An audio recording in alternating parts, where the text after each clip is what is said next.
ये कहानी आप ऑडियो एफएम पर सुन रहे हैं। इस कहानी के सभी पात्र और घटनाएं काल्पनिक है। ये बस लेखक की कल्पना मात्र है। इसका किसी भी व्यक्ति या घटना से कोई संबंध नहीं है। यदि किसी व्यक्ति से इसकी समानता होती है तो उसे मात्र एक संयोग कहा जाएगा। अगर आपको यह वीडियो अच्छा लगा है तो जल्दी से जल्दी लाइक करो, सब्सक्राइब करो। धन्यवाद। अध्याय 56, जन्मजात प्रतिभा। चौथी दुनिया अंधेरे में डूबा हुआ था। जैस्मिन दिव्य आत्मा शिवालय की 5वीं मंजिल पर बिखरे हुए गहन इन पत्थरों के केंद्र में खड़ा था।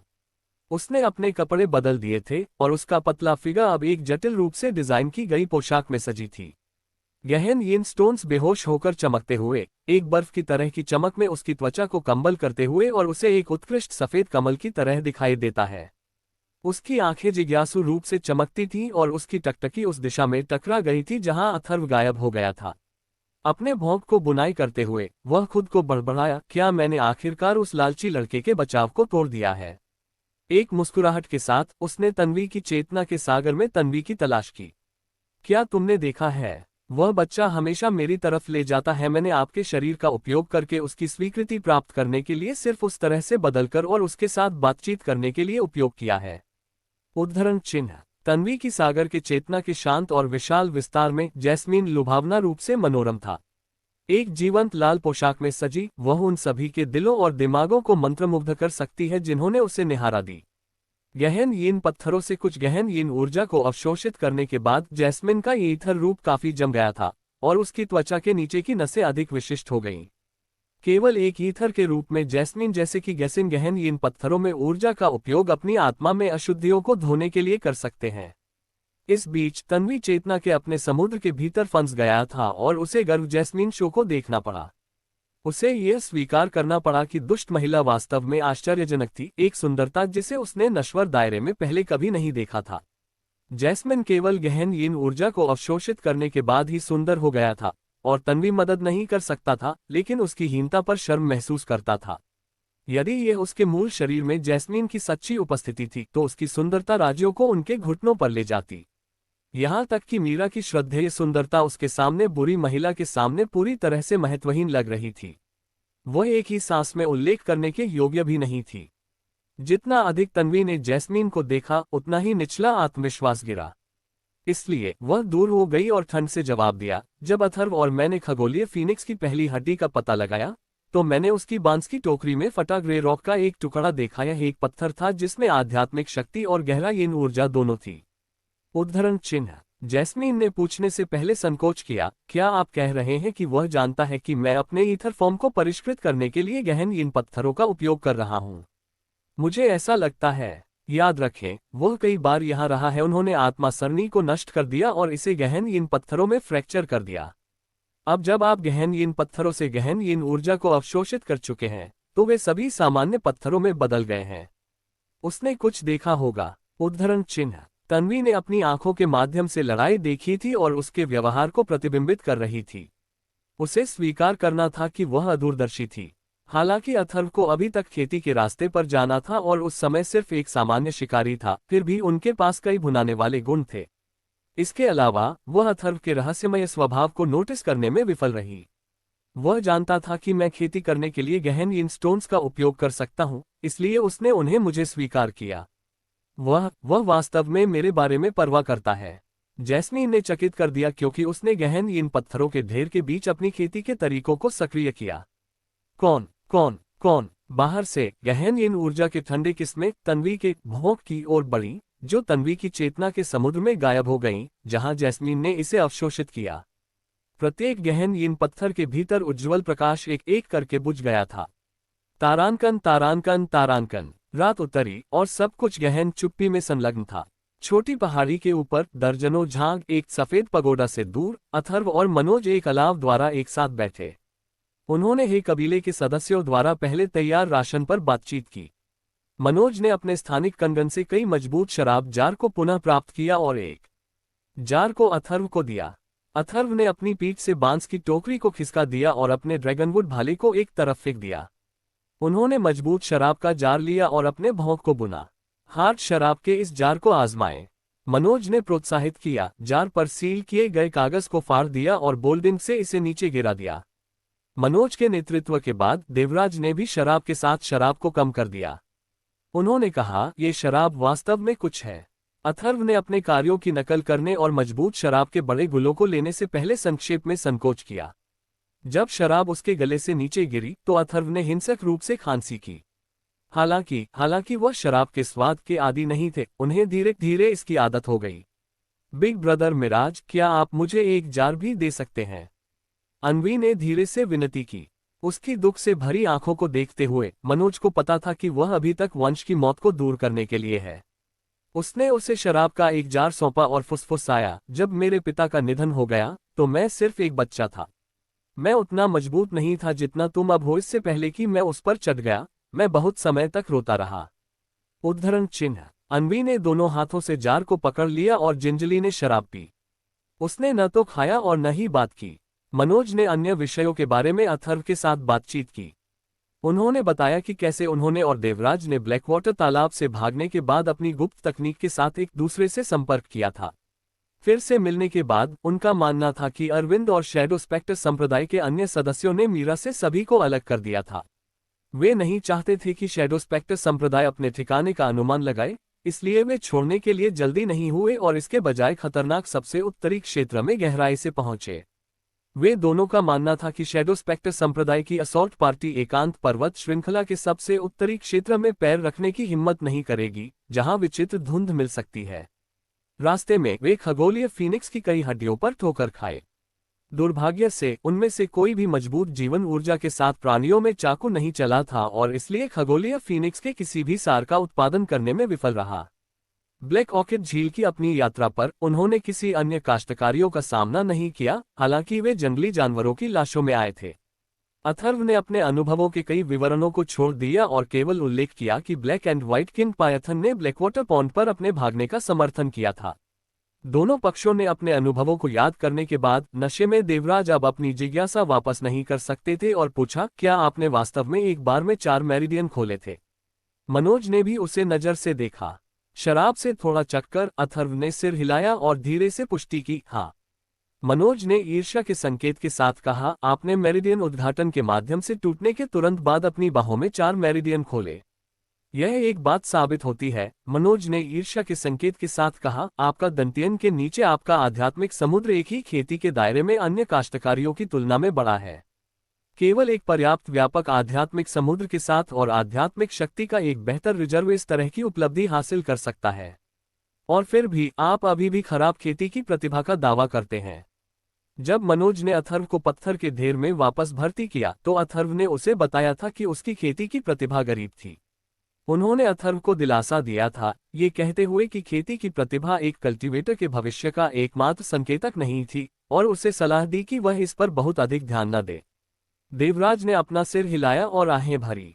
अगर अथर्व की खेती की प्रतिभा गरीब है तो 7 प्रमुख कुलों की युवा पीढ़ी सभी कचरा है, यहाँ तक कि आप, युवा मिराज, केवल आधा मेरिडियन खोला जब आप अपनी आध्यात्मिक शक्ति के कम होने से पहले मेरिडियन उद्घाटन क्षेत्र में प्रवेश करते थे। 7 प्रमुख कुलों के बीच आपके पास एक उत्कृष्ट शीर्ष पायदान खेती प्रतिभा है। तन्वी या दिनेश जैसे अन्य, जब वे सिर्फ मेरिडियन ओपन इन रियलम के लिए आगे बढ़े तो एक ही मेरिडियन नहीं खोल सके। उद्धरण चिन्ह। देवराज और मनोज का एक गर्म रिश्ता था जिसमें देवराज ने उन्हें हर समय युवा मिराज कहा। मनोज ने बिल्कुल भी बुरा नहीं माना, मुस्कुराते हुए और साथ मजाक किया। अन्वी शराब के छोटे घूंट ले रहा था जब उसने अचानक अथर्व में खाली घूरने के लिए अपना सिर उठाया। देवराज के शब्दों के आधार पर अथर्व के लिए जैस्मीन की प्रशंसा तुलना में बहुत रूढ़िवादी लग रही थी। जैस्मीन ने कहा था कि केवल अथर्व ही एक ही खेती के दायरे में भुवन को चुनौती देने के लिए योग्य थे और अथर्व के अलावा ऐसा करने के लिए कोई अन्य नहीं माना जाता था, जिसमें मनोज भी शामिल था। अन्वी के कबीले के सदस्यों ने उसे भुवन के बारे में बताया था।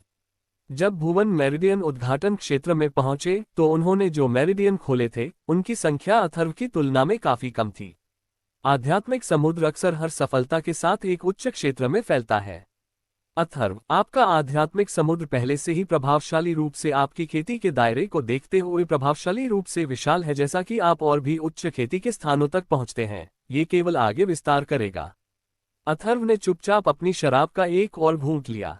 4 मेरिडियन उनकी सीमा नहीं थी। उनके आध्यात्मिक सागर ने वास्तव में कुछ आध्यात्मिक शक्ति को बरकरार रखा था। हालांकि उन्होंने आत्मा सरणी को तेजी से नष्ट करने के लिए और अधिक मेरिडियन खोलना बंद कर दिया था और भुवन के साथ बाद की लड़ाई के लिए अपनी ताकत का संरक्षण किया। मैंने सुना है कि खेती की खेती ऊपरी दुनिया से उनकी रहस्यमय खेती के तरीकों की मदद से मेरिडियन उद्घाटन क्षेत्र तक पहुंचने के बाद भी कई मेरिडियन खोल सकती है, देवराज ने स्वप्निल रूप से कहा, पिच काले आकाश को देखते हुए। मैं जिस ऊपरी दुनिया का उल्लेख कर रहा हूं वह तीसरी दुनिया नहीं है।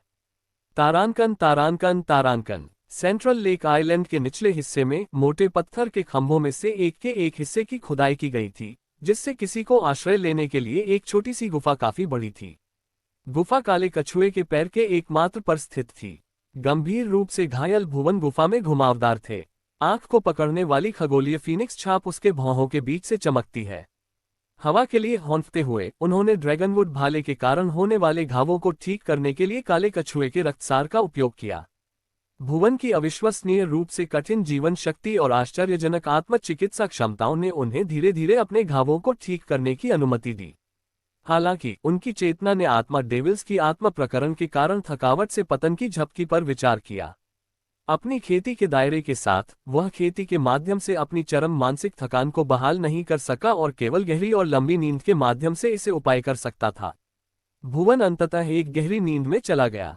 इस बीच उनके माथे पर खगोलीय फीनिक्स छाप अंधेरे गुफा में चमकती रही। अपनी नींद में उन्होंने अपने गुरु की उपस्थिति को महसूस किया।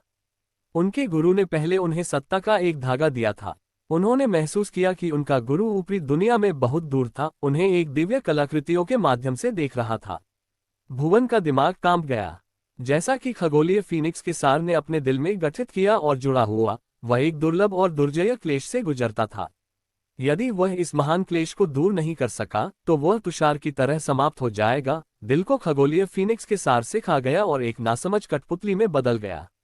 महान क्लेश को समाप्त करने के बाद खगोलीय फीनिक्स का सार उसके दिल से उसके चेतना के समुद्र में चला गया, उसकी आत्मा के साथ एक छाप बनने के लिए विलय हो गया। खगोलीय फीनिक्स की पवित्र छाप के रूप में भुवन ने राहत की एक लंबी सांस ली। अब उसका एक मास्टर था। उनका गुरु एक रहस्यमय और सर्वशक्तिमान अस्तित्व था।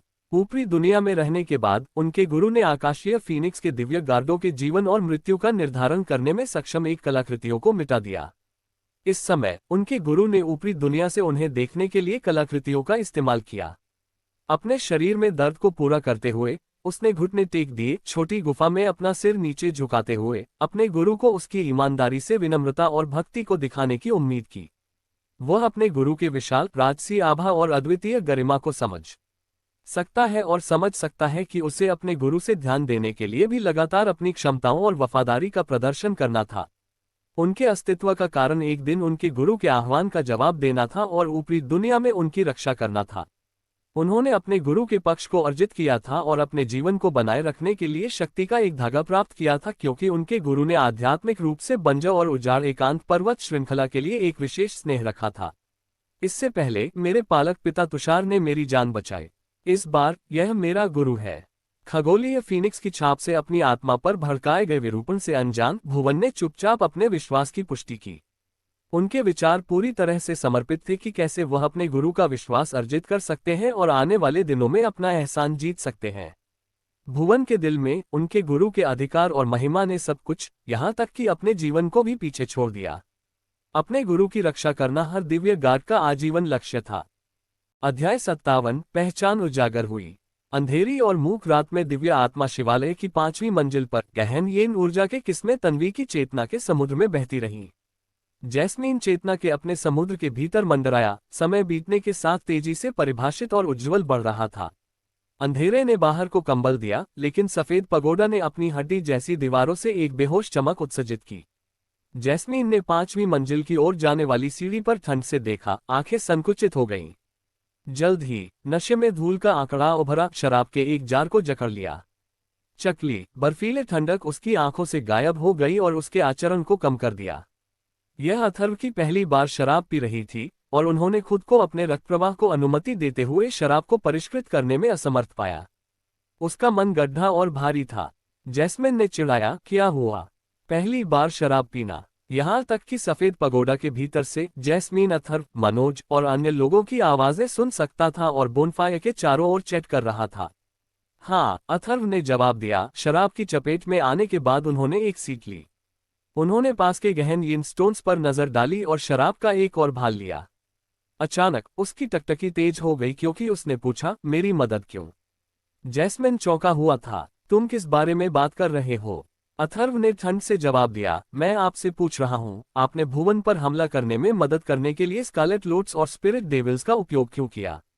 जैस्मिन की मुस्कान फीकी पड़ गई और एक चंचल चमक उसकी उज्ज्वल आंखों में झड़ गई। एक गहन येन स्टोन को उठाते हुए उसने शांत से पूछा, आपने इसे कब पता लगाया? अथर्व का चेहरा अंधेरा हो गया। मुझे पहले अपना संदेह था, लेकिन मैं अब तक उनकी पुष्टि नहीं कर सकता था। मेरे लिए इसे सील कर दिया था। गहन येन पत्थर थे। मैंने पहले फटा हुआ गहन येन स्टोन्स के साथ खेती की है। मुझे पता है कि क्या होता है जब अंदर की गहन येन ऊर्जा सूख जाती है। उद्धरण चिन्ह। जैस्मीन के सबसे करीब येन स्टोन की ओर इशारा करते हुए उन्होंने ठंड से कहा, ये गहन येन पत्थर स्पष्ट रूप से टूट रहे हैं। यह एक स्पष्ट संकेत है कि उनके भीतर गहन येन ऊर्जा लगभग कम हो गई है। सच्ची तन्वी खेती के लिए इन पत्थरों को गहरा नहीं करेगी क्योंकि यह उसे अच्छे से अधिक नुकसान पहुंचाएगा। वह है, जब तक आप तन्वी नहीं हैं। जैस्मीन ने कुछ नहीं कहा। अथर्व ने जारी रखा, जब मैं ब्लैकवाटर तालाब में वापस आ गया तो शैडो स्पेक्टर सेक्ट की अरविंद बिना किसी ट्रेस के गायब हो गई। तन्वी की क्षमताओं को देखते हुए उसे अरविंद से भागने में सक्षम नहीं होना चाहिए था। मुझे पता होना चाहिए। आपने अरविंद को मार डाला और तन्वी के शरीर को संभाल लिया। जैस्मिन ने इस्तीफा देने के लिए कहा और स्वीकार किया, मैंने पत्थर के ढेर में स्पिरिट डेविल्स का उपयोग करते हुए मनोज के कई अधीनस्थों को मार डाला। इसलिए मैंने अपनी पहचान को प्रकट नहीं किया। तन्वी के शरीर का निवास करना सिर्फ ये सुनिश्चित करने का एक तरीका था कि आप एकांत पर्वत श्रृंखला के माध्यम से हमें आगे बढ़ाते रहेंगे। अथर्व, मुझे आशा है कि आप जानते हैं कि मेरा मतलब है कि आपको कोई नुकसान नहीं है। जैस्मिन की भौहें बुना हुआ साफ सुथरी आंखें ईमानदारी से घिर गईं क्योंकि उसने अथर्व की शत्रुता को दूर करने की मांग की थी। अथर्व ने डूब गया। आपने मुझे भुवन को मारने में मदद क्यों की? जब उन्होंने अपने निर्बाध समन्वय को याद किया तो अथर्व ने महसूस किया कि अगर वह उनकी लड़ाई की साथी बन जाए तो वह एक बड़ी संपत्ति होगी। करामाती स्कारलेट लोट्स के गायब होने के बाद सबसे उपयुक्त क्षण में आत्मा शैतान ब्रिजेश के अप्रत्याशित आक्रमण के बाद भुवन को पूरी तरह से बाधित कर दिया और उसे प्रतिक्रिया करने में असमर्थ छोड़ दिया। जैस्मिन की उपस्थिति और सहयोग ने अथर्व को उस क्षणभंगुर अवसर को भुनाने में सक्षम बनाया। उन्होंने धूप के लिए एक निर्णायक झटका देने से पहले उन्हें चांदी के सिल्कवर्म नेट में लुभाने के लिए खुद को थकाने के लिए धैर्य से इंतजार किया, जिस कारण से उन्होंने मनोज से आग्रह किया था कि वे सफेद शिवालय में उतरे और गहन येन स्टोन्स के स्वामित्व को स्वीकार करें। उनकी सहायता के लिए जैस्मीन को धन्यवाद देना था। जैस्मिन ने अब तक कोई स्पष्ट द्वेष नहीं दिखाया था। इस प्रकार अथर्व ने अपने क्रोध को भड़काने और उनके संघर्ष पर राज करने से बचने के लिए मनोज को अपनी पहचान नहीं बताई। मैं आपकी मदद कर रहा हूं क्योंकि मैं अपने सामान्य खतरे को खत्म करना चाहता हूं, जैस्मीन ने कहा, उसकी आंखों में मनोरंजन नाचने का एक संकेत। उसके दिल में उसने सोचा, कम से कम यह आदमी मेरे प्रयासों को पहचानता है। उस ब्लॉकहेड मनोज के विपरीत बाहरी रूप से उसने जारी रखा, आपको ये समझना चाहिए कि अगर मैं वास्तव में आपके प्रति बीमार इरादे को परेशान कर लेता हूं तो न केवल आप भुवन को नुकसान पहुंचाने में विफल रहे होंगे, लेकिन आप उस गहरे छेद के तल पर अपना जीवन खो देंगे। एक संक्षिप्त चुप्पी के बाद अथर्व ने उत्सुकता से पूछा, आप हमारे साथ क्यों शामिल हुए? मेरे पास एक भौतिक शरीर नहीं है, उसने समझाया। मेरे ईथर रूप में घूमना बहुत अधिक ध्यान आकर्षित करता है। ज्यादातर समय मुझे छुपा रहना पड़ता है। इसके अतिरिक्त मेरे जैसी संस्थाएं जिनके पास भौतिक रूप की कमी है, भुवन के भूत के रोने और भयावह आत्मा मंदिर की दिव्य आत्मा पगोडा से अपार खतरों का सामना करना पड़ता है। उद्धरण चिन्ह। जैस्मिन ने अपने कदमों में एक सुंदर बोलबाला के साथ संपर्क किया और अथर्व के सामने खड़े हो गए। मुस्कुराते हुए उसने कहा, अथर्व, मैं जानना चाहती हूँ कि खगोलीय फीनिक्स की इतनी सारी हड्डियां क्यों इकट्ठा हुई और यहाँ गिर गईं। मैंने आपको अपने साथी के रूप में चुना है और मुझे उम्मीद है कि मैं इस जगह के रहस्यों को आपके साथ मिलकर उतारा। अथर्व ने चिंतन में अपने भौहों को बुना दिया। उन्होंने जैस्मिन के शब्दों की सच्चाई पर सवाल उठाया और संदेह किया कि उनके पास पूर्ववर्ती मकसद है। अथर्व, यदि आप मुझे स्वीकार करने के लिए तैयार हैं तो मैं आपको इस शरीर की पेशकश भी करूंगा। मैं भी हूं। इसके साथ उसने साहपूर्वक अपनी पोशाक को हटा दिया, अपने नग्न ऊपरी शरीर को अथर्व को पेश किया। सफेद पगोडा की दीवारों से उज्ज्वल चमक ने धीरे से उसकी बर्फ सफेद त्वचा को रोशन कर दिया, अथर्व को प्रकाशस्तंभ में चकाचौंध कर दिया। धीरे से चकली उसने आगे कदम बढ़ाया और अथर्व की शर्ट को हटा दिया। फिर अपने पैर की उंगलियों पर खड़े होकर उसने अपने ऊपरी शरीर को उसके खिलाफ दबाया, उनके बीच की खाई को बंद कर दिया। अथर्व ने अपने उदासीन पिछले विकर्षणों और बेचैनी से रहित देखा। मुझे पता है कि आप पहले तन्वी के शौकीन नहीं थे, लेकिन अब मैं आपको उसके शरीर का उपयोग करके उसे पसंद कर सकता हूं, उसने एक मुस्कुराहट के साथ कहा, क्योंकि वह अथर्व में चकित थी। उसका मोहक चेहरा बहुत मोहक था। जैसा कि उसने ये कहा, उसके ईथर रूप से दिव्य अर्थ का एक धागा चुपचाप अथर्व की छाती पर कांस्य लटकन की ओर उड़ गया। ईश्वरीय अर्थों का ये स्ट्रैंड कांस्य दरवाजे के पीछे के रहस्यों का पता लगाना चाहता था। हालांकि जैसे ही यह कांस्य लटकन के संपर्क में आने वाला था, तीव्र गर्मी बाहर हो गई, जिससे उसकी दिव्य भावना का स्ट्रैंड तुरंत गायब हो गया। अथर्व ने ठंड से झपकी ली और उसे दूर कर दिया। स्क्रैम! जैस्मीन टूटे हुए गहन इन पत्थरों के बीच गिर गया। जल्दबाजी में उसे मिलाते हुए उसने अपने कपड़े खींच लिए और अपने चीनी मिट्टी के बर्तन जैसे ऊपरी शरीर को ढक दिया। उसने निराशा में अपना सिर कम कर दिया और धीरे से पूछा, आपको ये पसंद नहीं है? नहीं। अपने चेहरे पर एक कठोर अभिव्यक्ति के साथ अथर्व ने अपनी शर्ट को खींच लिया और ठंड से कहा, आपके सच्चे इरादों की परवाह किए बिना मेरा सुझाव है कि आप बाद में जल्द ही छोड़ दें। हमें फिर से परेशान न करें। अभी भी फर्श पर बैठा है। जैस्मीन ने गहराई से विचार किया। उसने उसे एक बयाना लुक दिया, क्योंकि उसने धीरे से विनती की, अथर्व, किसी ने मुझे चोट पहुंचाई। इससे मुझे अपना भौतिक शरीर खोना पड़ा और अब जो मैं हूं वह बन गया। मैं उतना बुरा नहीं हूं जितना आप सोचते हैं। मुझे आशा है कि आप मुझे एक मौका दे सकते हैं। मेरे साथ कुछ समय बिताएं और अपने लिए देखें। मैं साबित कर सकता हूं कि मैं आपके विश्वास के योग्य हूं और आपके सहयोगी होने में सक्षम हूं। उद्धरण चिन्ह। हालांकि अथर्व की आवाज इनफिल्ड रही, क्योंकि उन्होंने जवाब दिया, मुझे आशा है कि आप कल सुबह तक चले गए हैं। इसके साथ उन्होंने खिड़कियों में से एक से छलांग लगाई। मैं नहीं जाऊंगा, जैस्मीन चिल्लाया। तारांकन, तारांकन, तारांकन। अथर्व के जाने के बाद अलाव में मनोज ने चुपचाप एवी से अथर्व और जैस्मीन के बीच संबंध के बारे में पूछा। अपने दुख के बावजूद एनी ने अपनी ताकत जुटाई और अनिश्चित रूप से जवाब दिया, ऐसा प्रतीत होता है कि बहन तन्वी के भाई पेन के लिए मजबूत स्नेह है, लेकिन वह उसके साथ असंतुष्ट है। वह उसकी ओर दूर काम कर रहा है। उद्धरण चिन्ह। मनोज ने प्रशंसा में अपनी जांघ को थप्पड़ मारा और कहा, अथर्व के पास वास्तव में अपने तरीके हैं। तन्वी ने हमेशा 7 प्रमुख कुलों से सभी को देखा है, यहाँ तक कि उनके मंगेतर दिनेश की अवहेलना करते हुए। मैंने सुना है कि वह तीसरी दुनिया में स्टार रिवर एलायंस में योग्य किसी व्यक्ति की तलाश करने की योजना बना रही थी, लेकिन लगता है कि अथर्व ने अपना स्नेह जीता है। उद्धरण चिन्ह। उन्हें कब तक अलग किया गया था? तन्वी ने पहले अथर्व के प्रति ठंड और उदासीन काम किया था, लेकिन अब अप्रत्याशित रूप से उसके लिए स्नेह को परेशान कर दिया। मनोज प्रभावित से परे था और यहां तक कि अथर्व से सलाह लेने पर भी विचार किया गया था।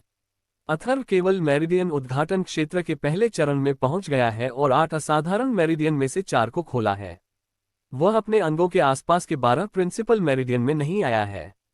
देवराज ने हल्के से खांसी की।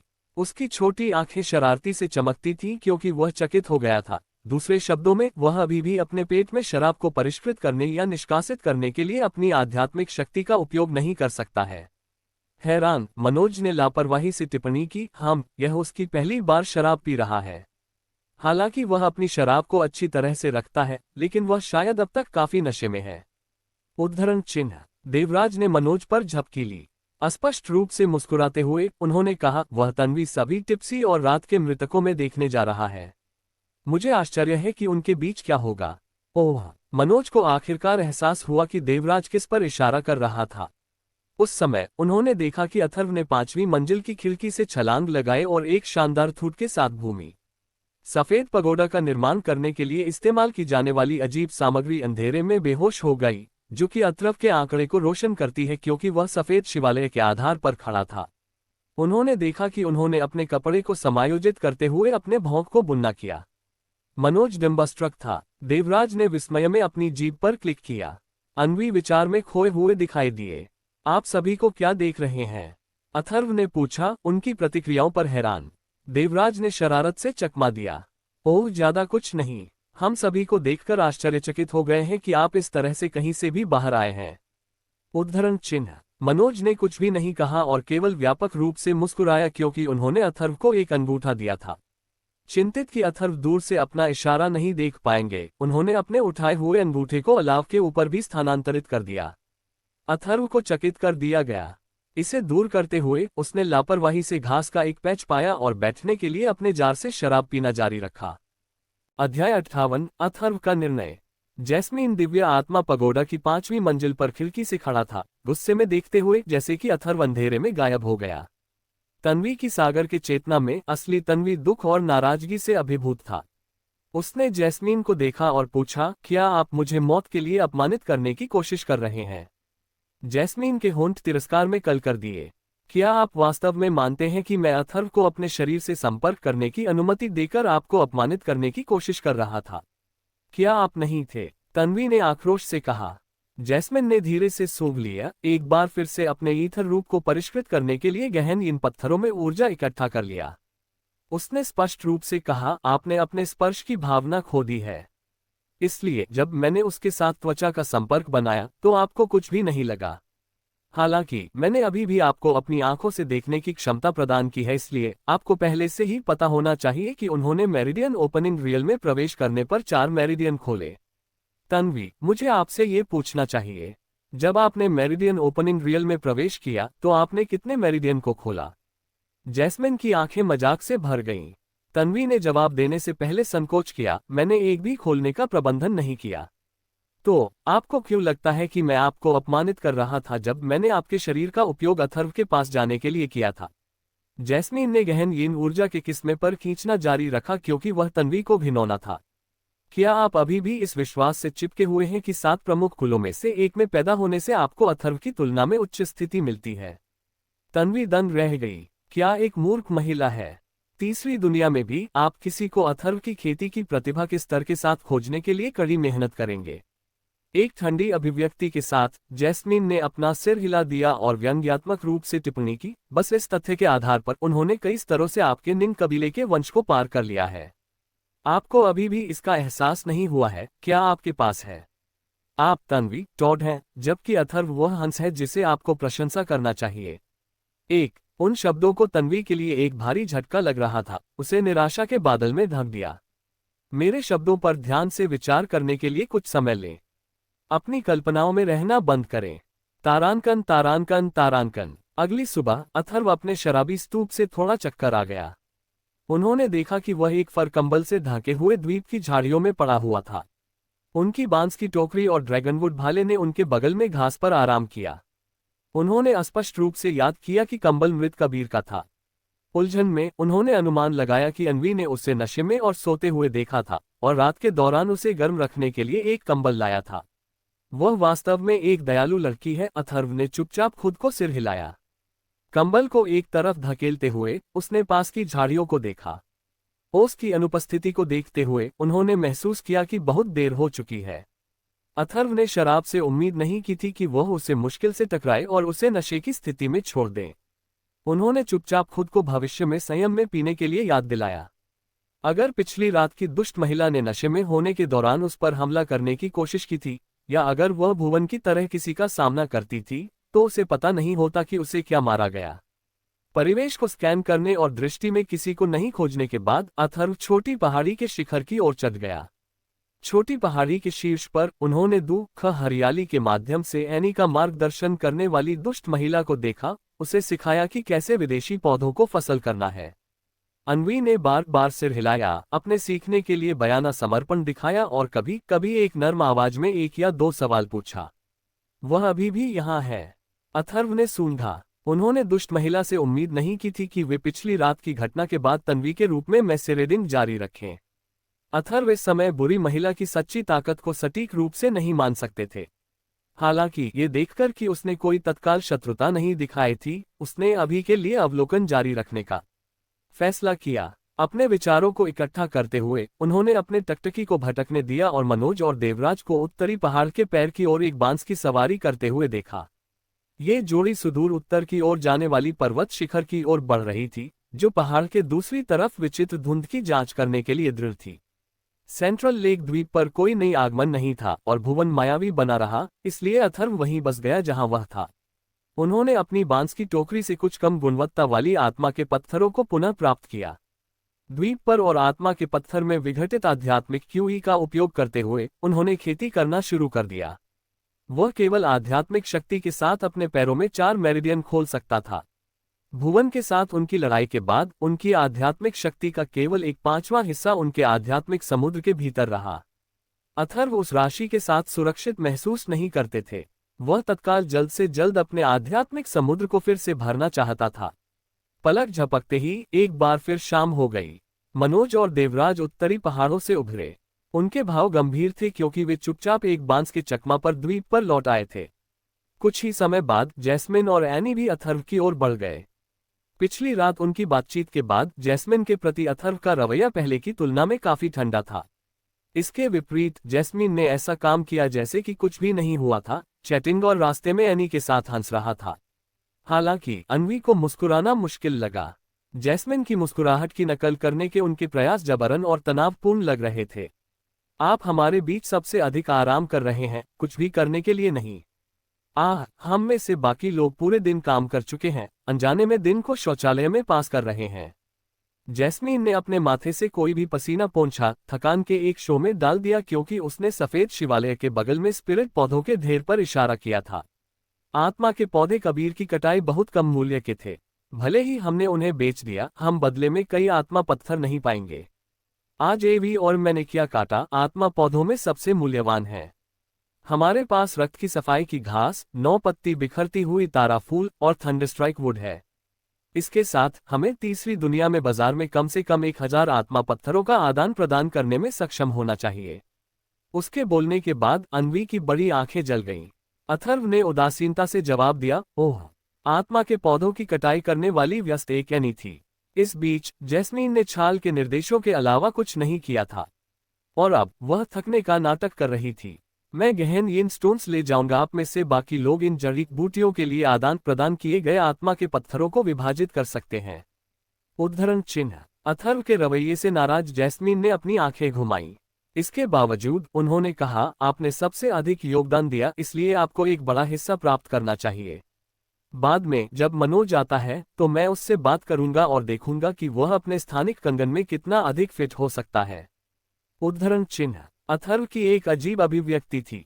चुप्पी के एक क्षण के बाद उन्होंने उत्सुकता से पूछा, क्या वे आध्यात्मिक पौधे वास्तव में 1000 आत्मा पत्थरों के लायक हैं? आज ये केवल 1000 है क्योंकि अन्वी है, क्योंकि हम अभी तक कुशल नहीं हैं। लेकिन कल हम जिस आध्यात्मिक पौधों की कटाई कर सकते हैं वह 2500 आत्मा पत्थरों के लायक होनी चाहिए, जैस्मीन ने शांति से समझाया। आपने कड़ी मेहनत की है, अथर्व ने कहा, स्पष्ट रूप से अन्वी को देखते हुए। अन्वी ने जल्दी से जवाब दिया, ये सब बहन तन्वी के उत्कृष्ट शिक्षण के लिए धन्यवाद है। कुछ ही समय बाद मनोज और देवराज द्वीप के किनारे पर बांस की बेड़ा उतरे और तिकड़ी की तलाश के लिए छोटी पहाड़ी का नेतृत्व किया। देवराज, जिसे आमतौर पर अपनी तुच्छता के लिए जाना जाता है, ने एक अनचाहे रूप से गंभीर अभिव्यक्ति पहनी थी। जैसा कि उन्होंने कहा, हमने विचित्र धुंध को देखा। हमने अंदर उद्यम करने की हिम्मत नहीं की और केवल दूर से एक सतर्क घड़ी रखी। विचित्र धुंध कुछ भी है लेकिन स्थिर है। ये धीरे धीरे हमारी ओर रेंग रहा है। इस दर पर यह पर्वत चोटियों को पार कर जाएगा और 10 दिनों के भीतर काले ऑर्किड झील की संपूर्णता को संलग्न करेगा। उद्धरण चिन्ह। मनोज ने असहाय रूप से कहा, मुझे लगता है कि हमें जल्द से जल्द एकांत पर्वत श्रृंखला छोड़नी चाहिए। जैस्मिन ने अपने भौंक को बुना और पूछा, क्या ये वास्तव में यहाँ इतनी जल्दी फैल जाएगा? कमोबेश, देवराज ने जवाब दिया। हम पहले से ही एकांत पर्वत श्रृंखला के रहस्यों की खोज कर चुके हैं।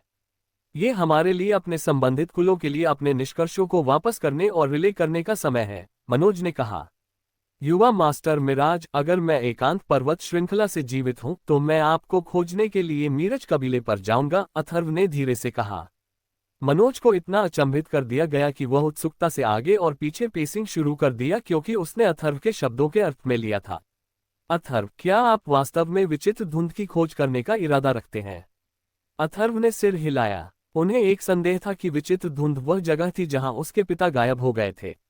अन्य काश्तकारियों की अनगिनत कहानियों ने विचित्र धुंध को इस दुनिया के सबसे बड़े प्रतिबंधित क्षेत्र के रूप में चित्रित किया था।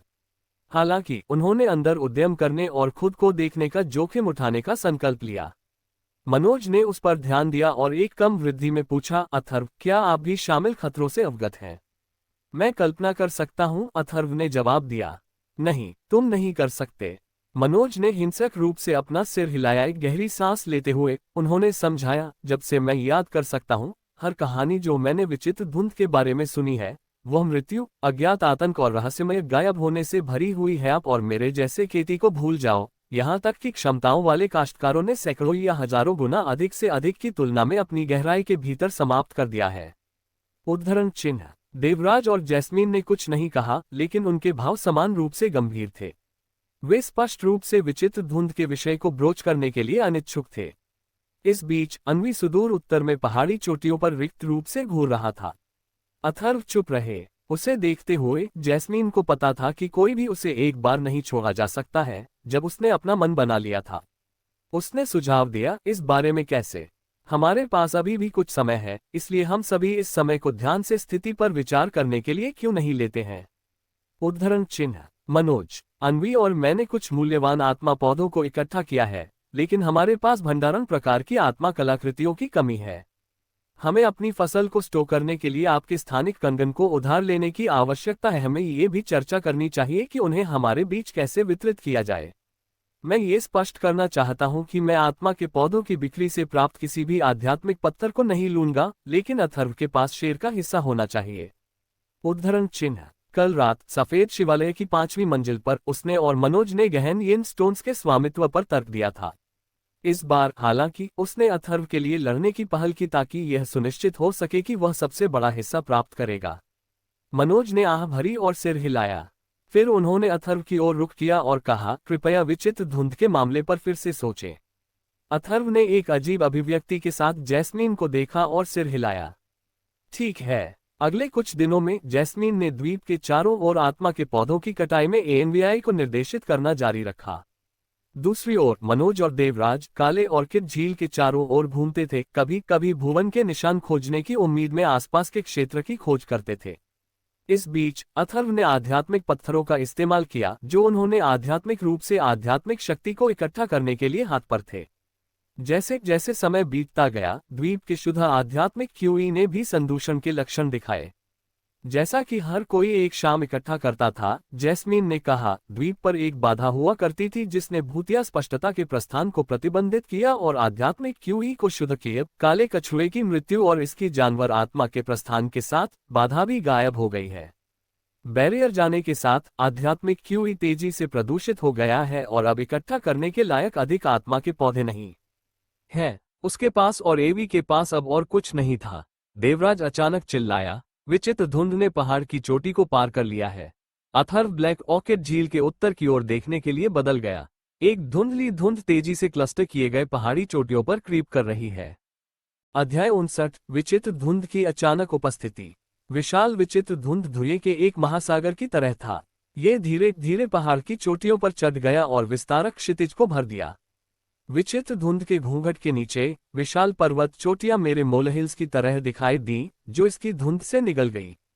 यद्यपि सैकड़ों झांगों से अलग हो गए, जैसा कि सभी ने मोटी भूरे रंग की धुंध को देखा, उनकी आत्माओं में पूर्वाभास की भावना।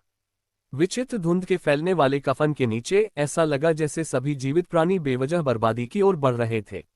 विचित्र धुंध में लगातार संपर्क किया गया।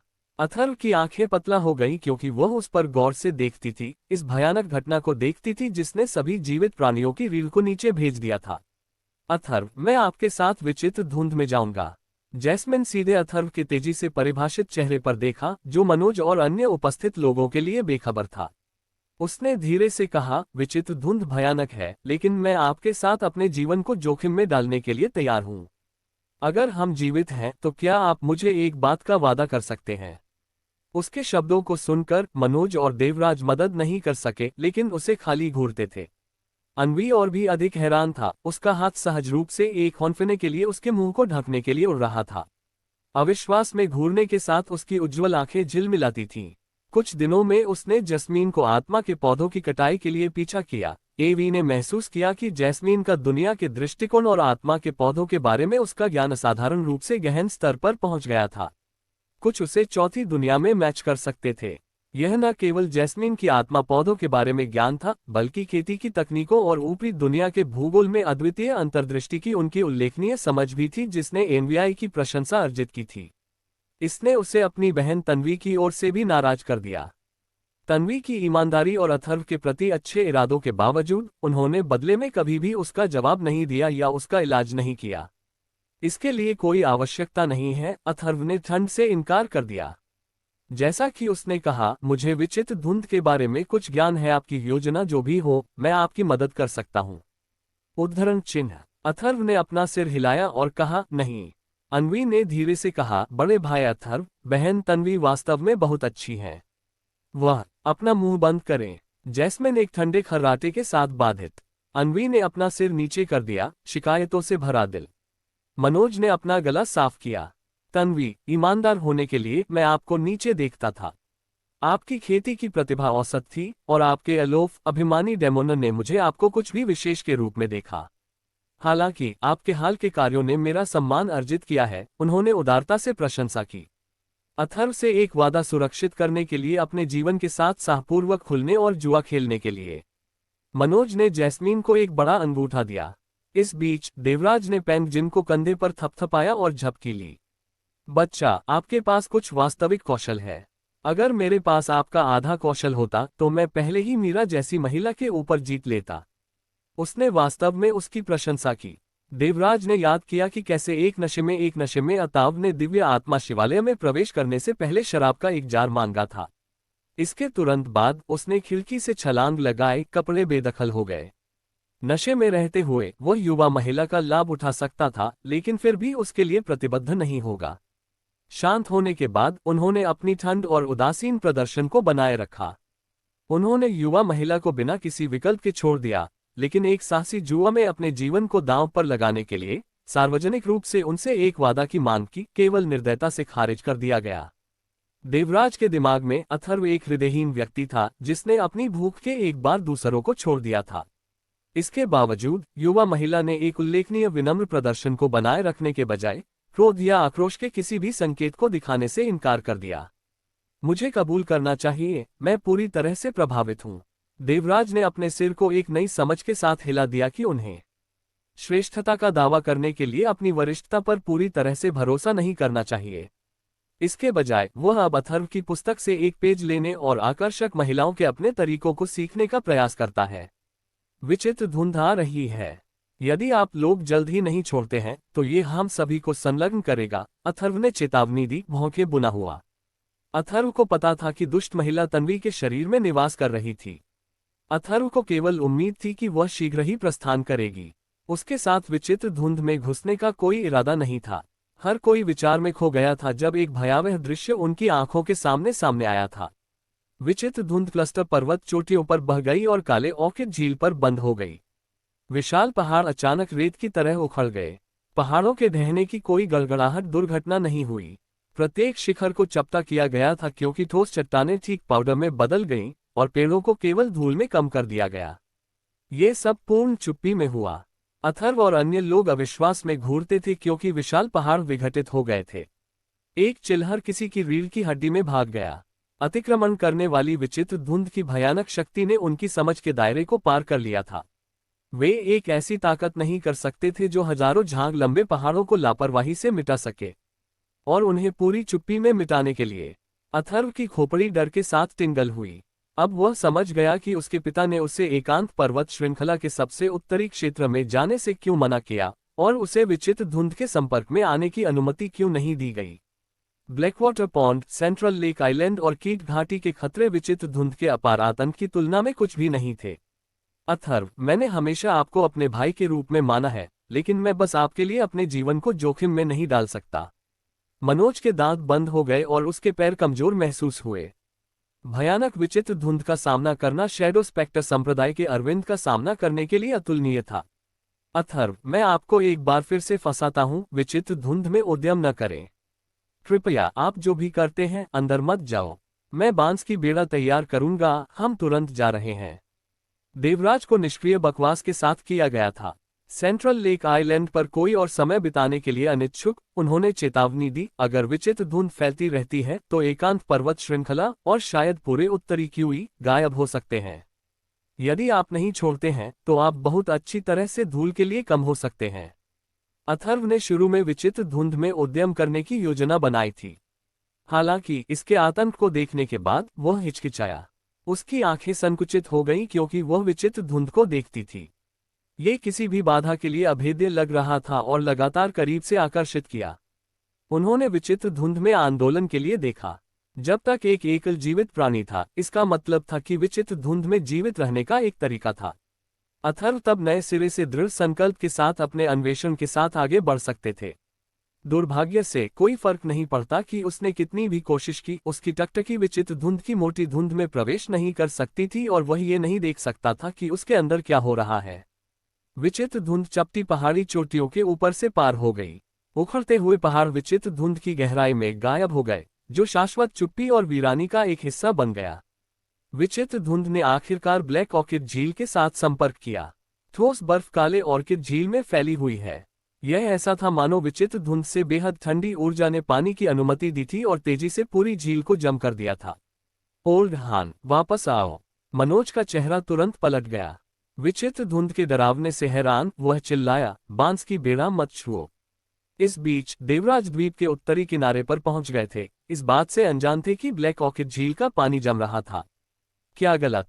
उसने वापस बुलाया। जल्दी वापस आना, मनोज उत्सुकता से चिल्लाया। देवराज लंबे समय से मनोज को जानते थे और शायद ही कभी उन्हें इस तरह के घबराहट में देखा था।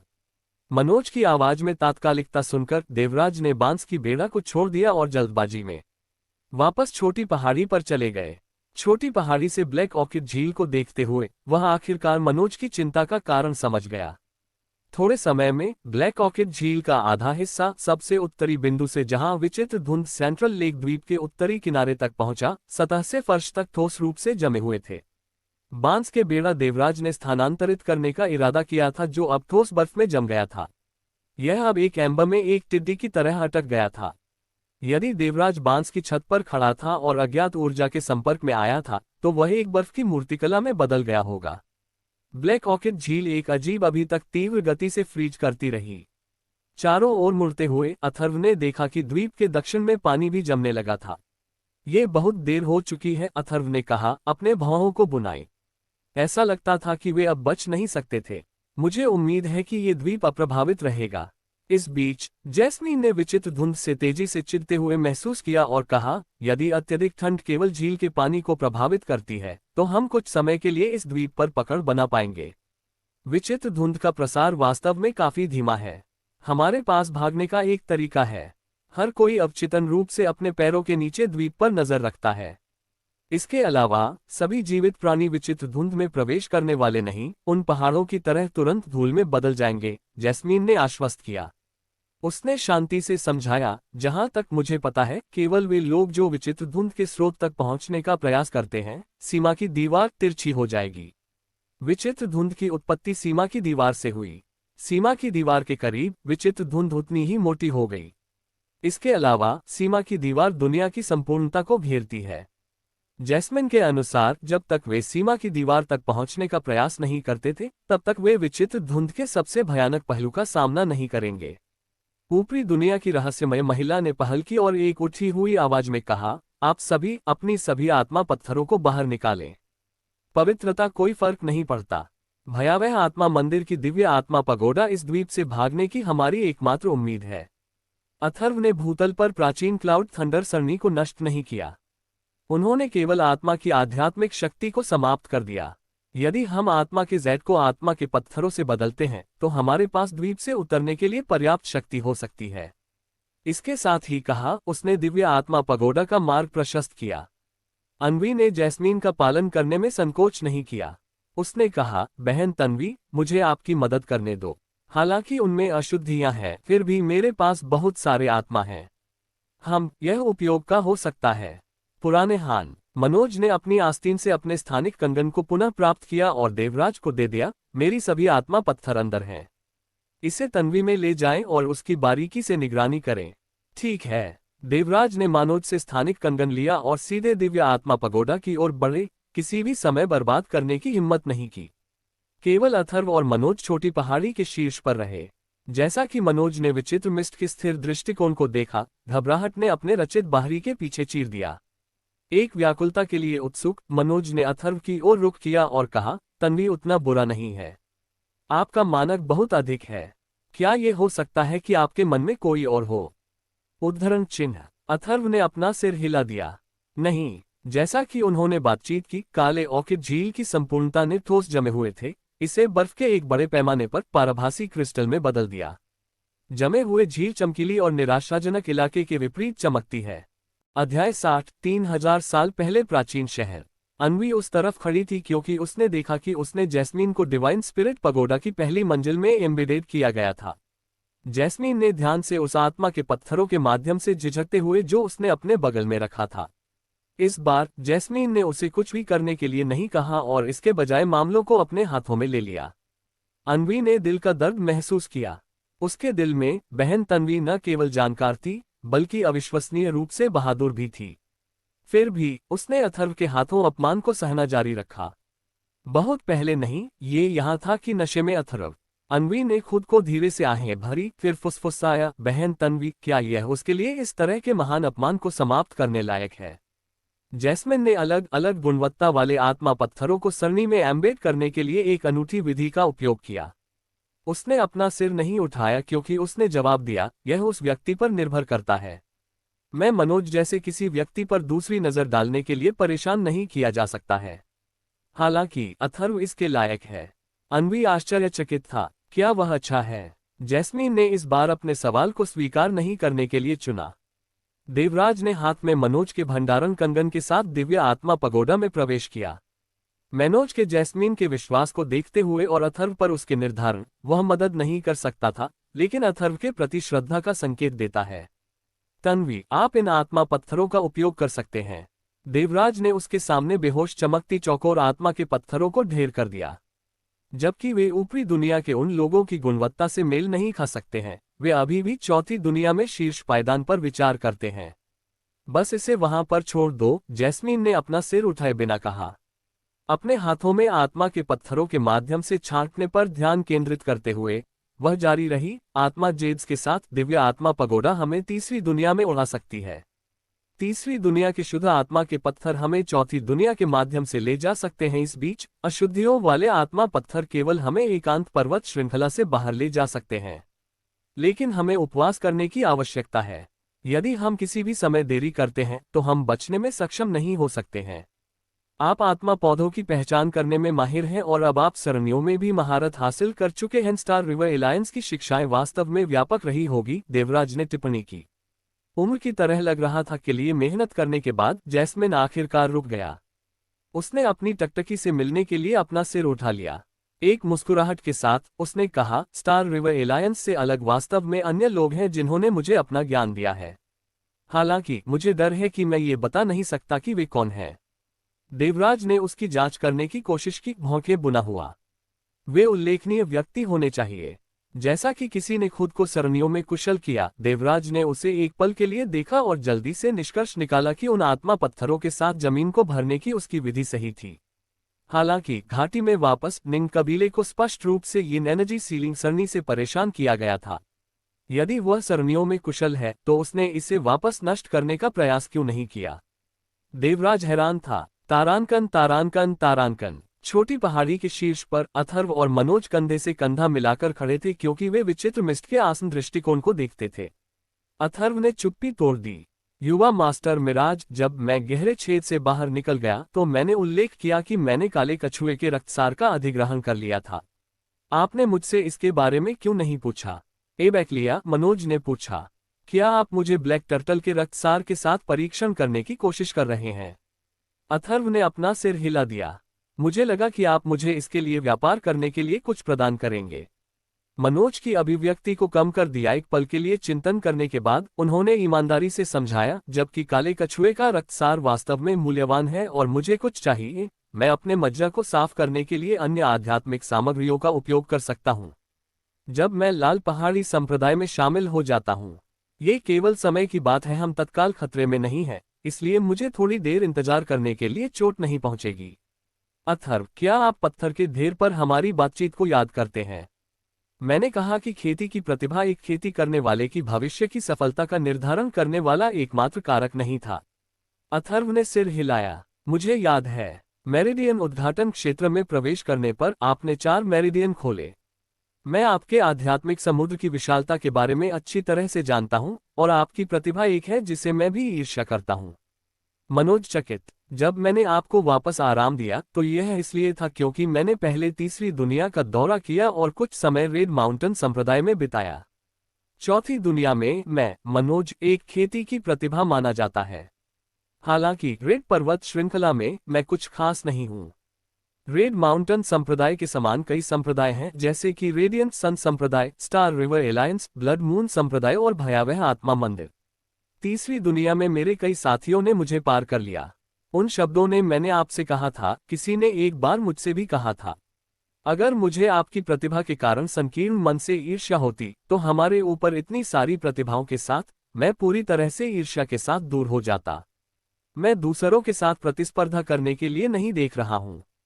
मैं जो चाहता हूं वह खुद को आगे बढ़ाना है, समय और समय फिर से। उनके शब्दों ने अथर्व के दिल को हिला दिया।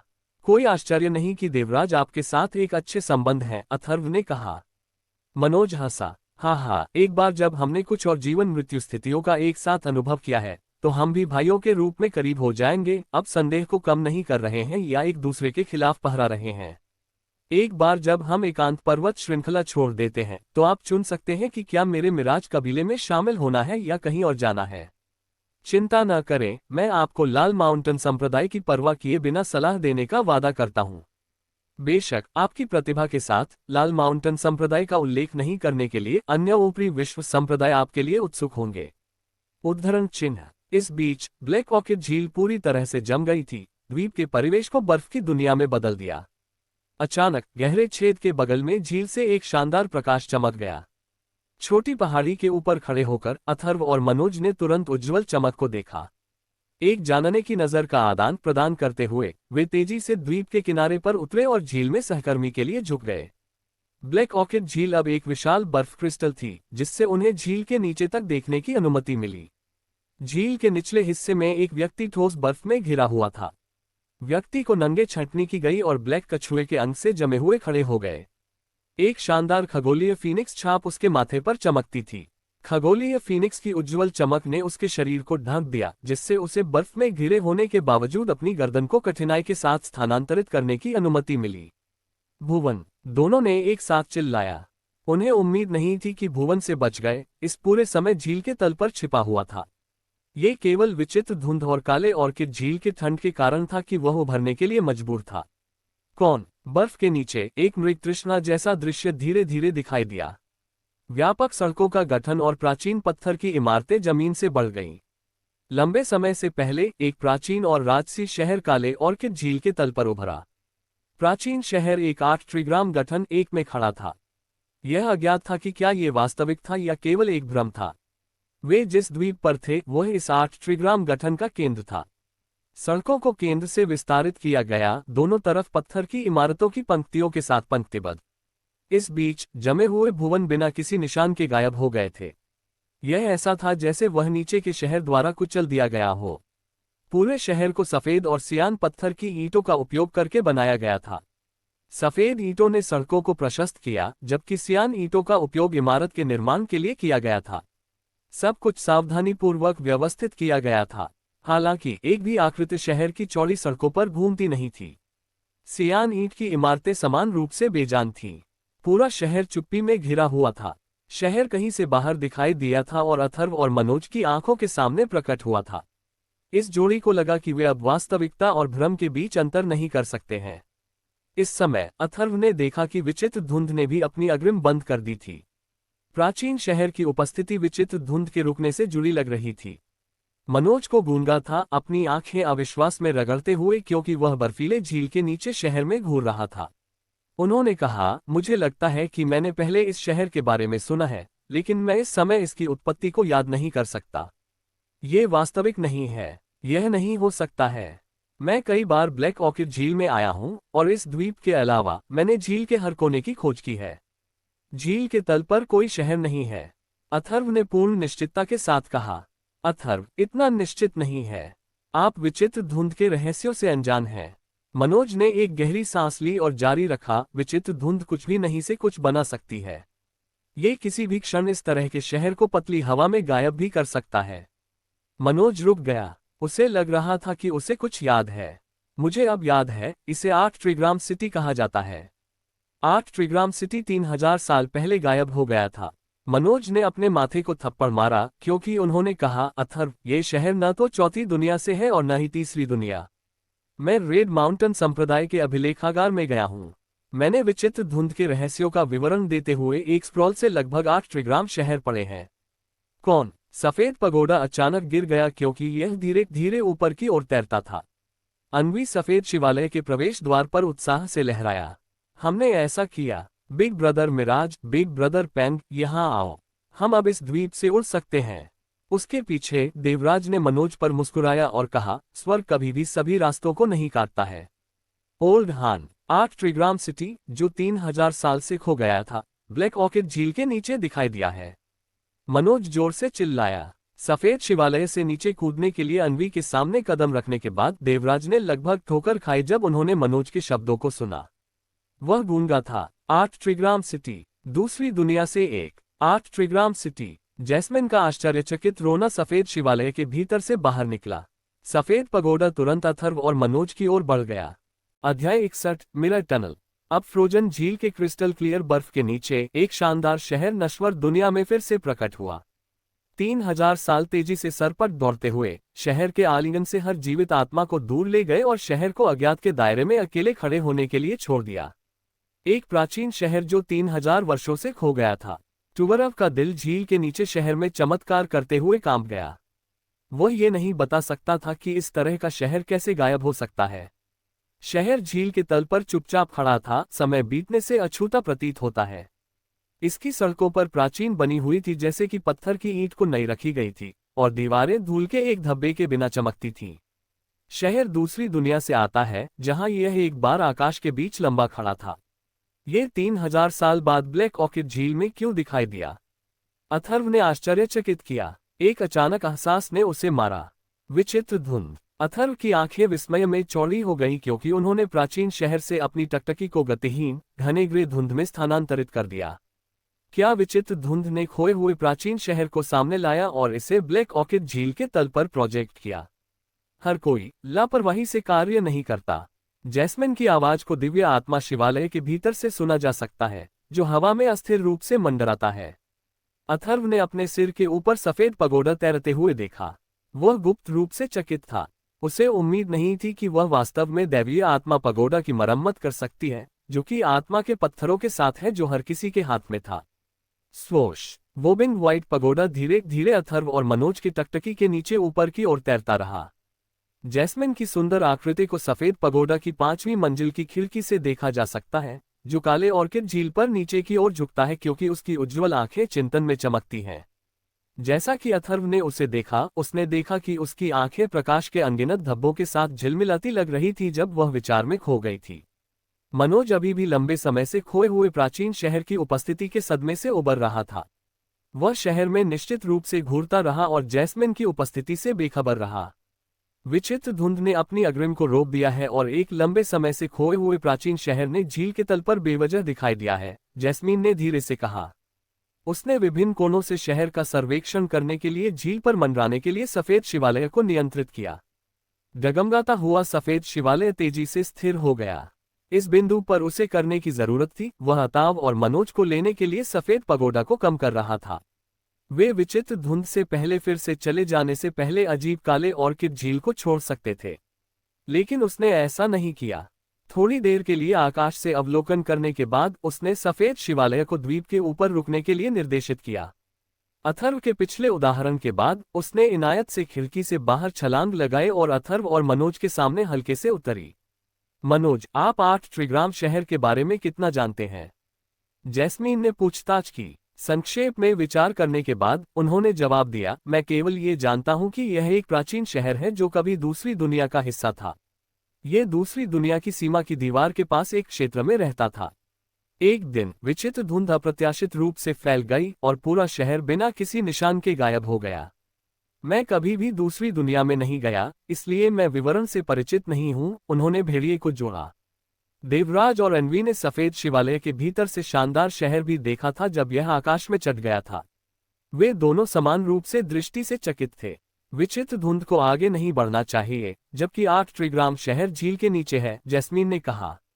वह अनिच्छा से जोड़ने से पहले एक लंबे समय के लिए विचार किया। किसी ने एक बार मुझे बताया था कि जब मिराज जैसी घटनाएं विचित्र धुंध के पास दिखाई देती हैं, तो मिरर सुरंगें अक्सर बनती हैं।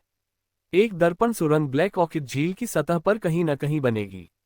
8 ट्रिग्राम शहर मौजूद है, लेकिन यह वास्तव में हमारे नीचे झील के नीचे नहीं है। मुझे नहीं पता कि यह वास्तव में कहाँ है, लेकिन मुझे क्या पता है कि दर्पण सुरंग हमें वास्तविक 8 ट्राइग्राम शहर में लाना चाहिए। मिरर टनल, अपरिचित शब्द ने सभी को हैरान कर दिया। यहां तक कि अनुभवी और जानकार देवराज अनिश्चित थे कि इसका क्या मतलब था। सभी के चेहरों पर भ्रम को देखते हुए जैस्मीन ने अपना स्पष्टीकरण जारी रखा। हाँ, इसे मिरर टनल कहा जाता है। जब ऐसा कुछ होता है तो न केवल एकांत पर्वत श्रृंखला बल्कि तीसरी दुनिया में कुछ प्रतिबंधित क्षेत्र भी और दूसरी दुनिया में कुछ अजीबोगरीब क्षेत्र समान दर्पण सुरंगों का निर्माण कर सकते हैं। ये दर्पण सुरंगों को लोगों को 8 ट्रिग्राम शहर की यात्रा करने और इसके गायब होने के पीछे की सच्चाई का पता लगाने की अनुमति मिलेगी। एक बार अंदर, शहर के भीतर कई अनिश्चितताओं का सामना करना पड़ेगा और अन्य दुनिया के लोगों का सामना कर सकता है। जैस्मिन की अभिव्यक्ति गंभीर हो गई। वह अनसुलझी महसूस कर रही थी और डर है कि अथर्व शहर जाने पर जोर देगा। 8 ट्रिग्राम सिटी के भीतर गहरा रहस्य है। आप मिरर टनल की उपस्थिति को एक परीक्षण के रूप में मान सकते हैं, लेकिन आपके विरोधी अलग अलग दुनिया से आएंगे, जैस्मीन ने जारी रखा। आहें भरते हुए उन्होंने कहा, चौथी दुनिया से आप में से उन लोगों के लिए अन्य 2 दुनिया के लोगों का सामना करना पड़ सकता है। उसने अपना सिर हिलाया। मनोज, देवराज और यहां तक कि अनवी सभी ने जिज्ञासा के लक्षण दिखाए। वे उसके शब्दों से गहराई से घिरे हुए थे। अथर्व सीधे इस बिंदु पर गए और पूछा, हमारे विरोधियों में कौन सी खेती के दायरे में आने की संभावना है?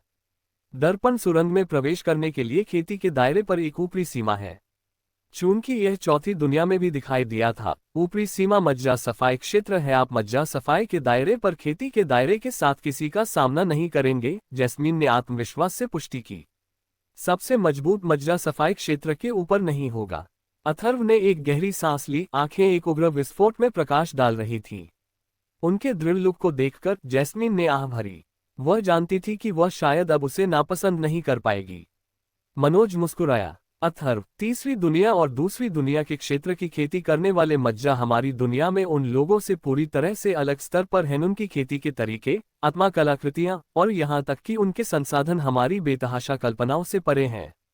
उद्धरण चिन्ह। अथर्व ने सिर हिलाया। वह समझ गया कि मनोज किस बारे में चिंता कर रहा था। मनोज के अनुसार तीसरी दुनिया के रेड माउंटेन संप्रदाय में कई प्रतिभाओं ने उन्हें पीछे छोड़ दिया था। दूसरी दुनिया निश्चित रूप से और भी अधिक असाधारण प्रतिभाओं को रखती है। उपरोक्त 2 दुनियाओं के क्षेत्र के खेती करने वाले मज्जा को उनकी विशेष खेती तकनीकों और उनके द्वारा सहन किए गए परीक्षणों के साथ उनके लिए अतुलनीय थे। 8 ट्रिग्राम शहर में ऐसे पात्रों का सामना करना एक सुखद अनुभव से दूर होगा। जैस्मिन ने अनिच्छा से घोषणा की, अथर्व, यदि आप 8 ट्रिग्राम शहर में जाना चाहते हैं, तो मैं आपका साथ देने के लिए तैयार हूं। हम 8 ट्रिग्राम शहर में क्या पा सकते हैं? मनोज ने पूछा। कुछ ऐसा है जो रेड माउंटेन संप्रदाय आपको कभी नहीं दे पाएगा, जैस्मीन ने जवाब दिया। मनोज की आंखें जिज्ञासा के साथ जल गईं और वह मुस्कुराया। मैं भी मज्जा सफाई के दायरे में हूं। मैं 8 ट्रिग्राम शहर में प्रवेश करना चाहता हूं और एक नज़र डालूंगा। अगर मुझे यह मौका याद आता है, तो कौन जानता है कि जब मैं फिर से इस तरह की मुठभेड़ करूंगा। उद्धरण चिन्ह। अनवी डरपोक ने जैस्मीन पर नजर डाली और धीरे से पूछा, बहन तन्वी, अगर आप जा रहे हैं, तो क्या आप मुझे भी साथ ले सकते हैं? तुम बहुत कमजोर हो। मुझे बस आपको काले ऑर्किड झील से दूर भेजने के लिए दिव्य आत्मा पगोडा का उपयोग करना चाहिए, जैस्मीन ने ठंड से कहा। मैं अपने पिता का बदला लेना चाहता हूं। भुवन बहुत शक्तिशाली है। एक भाग्यशाली मुठभेड़ के बिना मैं अपने जीवनकाल में कभी भी बदला लेने में सक्षम नहीं हो पाऊंगा, एवीआई ने कहा। उसके गोल चेहरे को पीला के साथ जोड़ा गया था। मनोज ने अचानक चिल्लाया। भुवन झील के निचले हिस्से में संक्षेप में दिखाई दिया।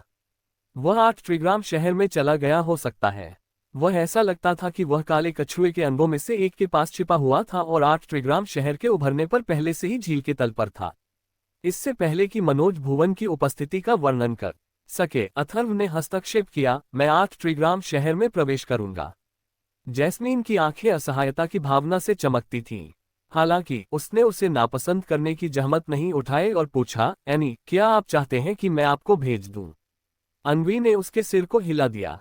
अच्छा, जैस्मिन ने सिर हिलाया। फिर उसने अपना हाथ उठाया और सफेद पगोडा पर इशारा किया। अथर्व, सफेद पगोडा की सबसे निचली मंजिल पर कुछ आध्यात्मिक पत्थर हैं जिन्हें मैंने बाहर रखा था लेकिन उपयोग नहीं किया था। जाओ और उनके भीतर आध्यात्मिक शक्ति पर आकर्षित करें और अपने पैरों के तलवों से जुड़ने वाले 4 मेरिडियन को जितनी जल्दी हो सके खोलें। जब आप ऐसा करते हैं तो मैं झील की सतह पर दर्पण सुरंग की तलाश करूंगा और 8 ट्रिग्राम शहर तक पहुंचने का एक रास्ता ढूंढूंगा। अथर्व हमारे समूह का एक अभिन्न अंग है। क्या किसी ने अपनी ताकत को बढ़ाने के लिए उन आत्मा पत्थरों का उपयोग करने पर आपत्ति जताई? उद्धरण चिन्ह, मुझे कोई आपत्ति नहीं है, अन्वी ने जल्दबाजी में जवाब दिया। जैस्मीन को नहीं चाहता था कि वह उसे रहने की अनुमति देने के बारे में अपना मन बदले।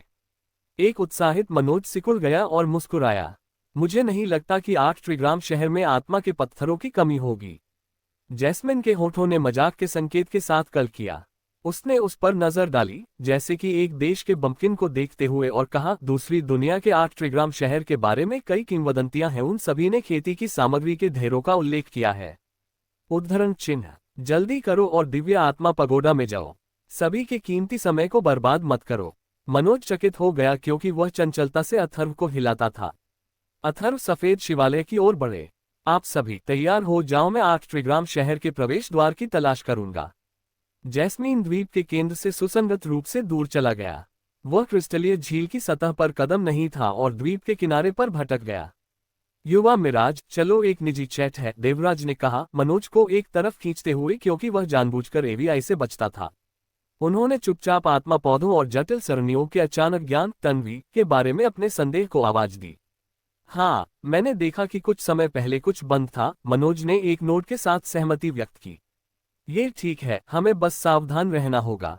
मुझे आश्चर्य है कि उसने 8 ट्रिग्राम शहर के बारे में कितना कहा, ये सच है। हम केवल एक बार जानते हैं कि हम अंदर जा रहे हैं। देवराज ने अपने चेहरे पर एक गंभीर अभिव्यक्ति के साथ कहा, क्या आपने इसके माध्यम से सोचा है तीसरी और दूसरी दुनिया के लोगों के खिलाफ आप कितने आश्वस्त हैं? उद्धरण चिन्ह, मैं आश्वस्त नहीं हूं, लेकिन मैं अभी भी कोशिश करना चाहता हूं। 8 ट्रिग्राम शहर विचित्र धुंध के भीतर गहराई से छिपा नहीं है।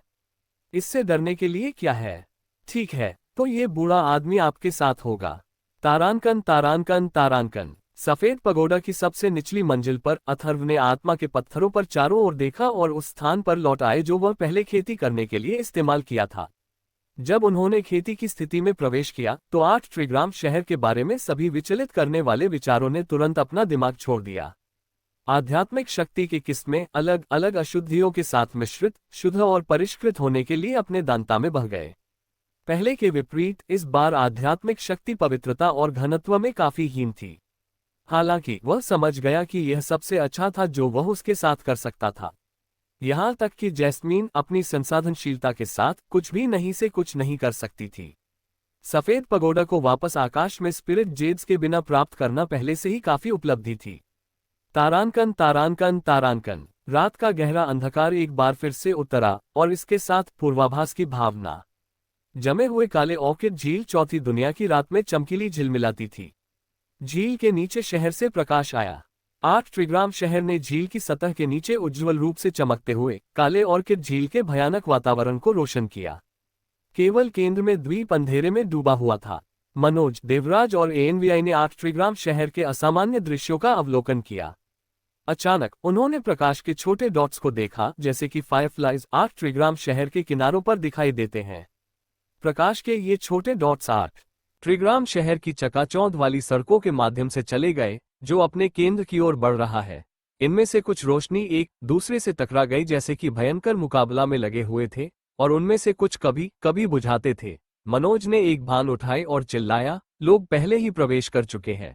उन्होंने महसूस किया कि प्रकाश के वे डॉट्स अपने जैसे सभी कल्टीवेटर थे, संभवतः तीसरी दुनिया या दूसरी दुनिया से। प्रकाश की बुझाने वाले डॉट्स ने किसी को 8 ट्रिग्राम शहर छोड़ने के लिए संकेत दिया। या शायद उसके निधन के भीतर अपने निधन को पूरा किया। अध्याय 62, रोमांस की कोई भावना नहीं।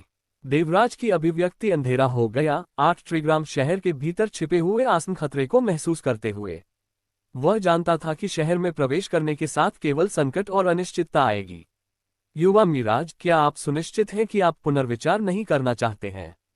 उसने पूछा। मनोज ने अपना सिर हिला दिया। अन्वी की ओर मुड़ते हुए उन्होंने कृपया सलाह दी, आप तन्वी को भोर में दूर जाने की अनुमति क्यों नहीं देते? यह आपकी पहली बार है और आपने कई खूनी लड़ाई का अनुभव नहीं किया है। मुझे डर है कि 8 ट्रिग्राम शहर आपके संभालने के लिए बहुत अधिक हो सकता है। जब रात उतरती गई तो 8 ट्रिग्राम शहर के भीतर चमकते छोटे डॉट्स का एक असंख्य दिखाई दिया। इन डॉट्स की उपस्थिति अनिवार्य रूप से कई क्रूर झड़पों के साथ आई थी। प्रत्येक चमकती डॉट ने एक जीवित अस्तित्व का प्रतिनिधित्व किया, एक कल्टीवेटर उनकी तरह। इसके अलावा उनमें से ज्यादातर तीसरी दुनिया और दूसरी दुनिया से सुपीरियर खेती के तरीकों और आत्मा कलाकृतियों के साथ थे। ऊपरी 2 दुनियाओं से प्रतिभाओं के खिलाफ प्रतिस्पर्धा में 8 ट्रिग्राम शहर में उनके निधन को पूरा करने की संभावना बढ़ गई। मैं बहन तन्वी को छोड़ने के लिए राजी करूंगा, अन्वी ने अपने सिर को झुका दिया। मनोज ने सिर हिलाया और कहा, ठीक है, यह आश्वस्त है। तारांकन तारांकन तारांकन। जैस्मीन ने रात के बेहतर हिस्से के लिए द्वीप की परिधि में भटकने के बाद तिकड़ी की तलाश की। मुझे प्रवेश द्वार नहीं मिला। उसने आहें भरी। देवराज को गुप्त रूप से राहत मिली। क्या आपने नहीं कहा कि आप इसे ढूंढ पाएंगे? जैस्मीन ने अपने चेहरे पर असहायता की नजर पहनी थी। मैंने केवल मेरे सुरंगों के बारे में सुना है और कभी भी एक के माध्यम से नहीं रहा। मुझे लगा कि सरणियों के बारे में मेरा ज्ञान मुझे इसे खोजने में मदद करेगा, लेकिन यह नहीं किया, उसने कहा, एक मुस्कान के लिए मजबूर करते हुए वह धीरे से चकित हो गया। शायद प्रवेश नहीं ढूंढना सभी के लिए एक आशीर्वाद है। उद्धरण चिन्ह। जब वह दर्पण सुरंग की तलाश कर रही थी तो जैस्मिन ने रोशनी और उनकी झड़पों के छोटे छोटे डॉट्स भी देखे थे। स्वाभाविक रूप से वह ये भी समझती थी कि रोशनी के बुझाने का प्रतिनिधित्व क्या है। अन्वी की बात करने में संकोच और देवराज की राहत यह है कि जैस्मिन को यह नहीं पता था कि प्रवेश द्वार उस पर नहीं खोया था। वह जानती थी कि दोनों अब दूसरे विचार रख रहे थे। चलो तय करने के लिए सुबह तक इंतजार करते हैं। अगर हम रास्ता नहीं ढूंढ सकते हैं तो हमें बस इस अवसर को पारित करने देना होगा, जैस्मिन ने इस्तीफे के संकेत के साथ कहा। वह एनवीआई के लिए लहराया, जो मनोज की ओर मुड़ने से पहले उसका अनुसरण करने के लिए। एक उचित प्रवेश के बिना ब्लैक ऑर्किड झील के माध्यम से प्रवेश करने की कोशिश न करें। आप एक बर्फ की मूर्तिकला के रूप में समाप्त हो सकते हैं और मुझे नहीं पता कि आपको कब तक सील कर दिया जाएगा। उद्धरण चिन्ह। मनोज ने एक उदासीन के साथ जवाब दिया, ओह। जैसे जैसे रात बीतती, समूह ने द्वीप के विभिन्न हिस्सों से 8 ट्रिग्राम शहर का निरीक्षण करना जारी रखा। वे प्रकाश के छोटे डॉट्स के रूप में देखते थे और शहर के केंद्र की ओर चले गए, केवल एक के बाद एक गायब हो गए। दृष्टि ने उन्हें भारी भरकम और अपमानित किया और द्वीप छोड़ने का विचार अधिक से अधिक आकर्षक हो गया। तारांकन तारांकन तारांकन। चौथी दुनिया का दिन का प्रकाश नए दिन के साथ नहीं आया। विचित्र धुंध ने काले ऑर्किड झील के ऊपर आकाश को पूरी तरह से अस्पष्ट कर दिया था। इसने उन्हें एक चंदवा की तरह उकसाया और आकाश का एक संकेत भी घने धुंध के माध्यम से देखा जा सकता है। सभी ने सदमे में चारों ओर देखा। विचित्र धुंध ने ब्लैक ऑर्किड झील से अलग सब कुछ उलझा दिया था। कल रात, देवराज चिल्लाया, उसका चेहरा पीला था। विचित्र धुंध, जिसे उन्होंने अभी भी और गतिहीन माना था, पिछली रात के पिच काले अंधेरे के दौरान चुपके से उन्नत किया था। बेवजह, हालांकि इसने ब्लैक ऑर्किड झील को बख्शा था।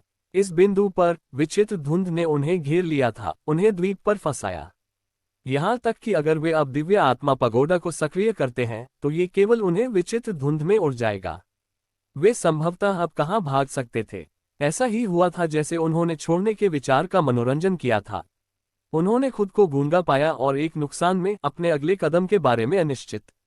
कड़वाहट का एक संकेत जैस्मीन की आंखों में टिमटिमाते हैं। रहस्यमय विचित्र धुंध के आंदोलन उसकी उम्मीदों से परे थे। वह कहने से पहले एक पल के लिए संकोच करती है, जब तक ब्लैक ऑर्किड झील अपनी मूल स्थिति में नहीं लौटती है तब तक हम कुछ भी नहीं कर सकते। यह एक बुरी बात नहीं हो सकती है। एकांत पर्वत श्रृंखला में प्रवेश करने वाली अन्य लोग काले ऑर्किड झील तक नहीं पहुंच पाएंगे, इसलिए हम परेशान नहीं होंगे। सत्य। देवराज ने कहा कि ब्लैक ऑर्किड झील का पता लगाने की कोशिश में कोई भी व्यक्ति इसे विचित्र धुंध से घिरा हुआ पाएगा और आगे उद्यम नहीं करेगा।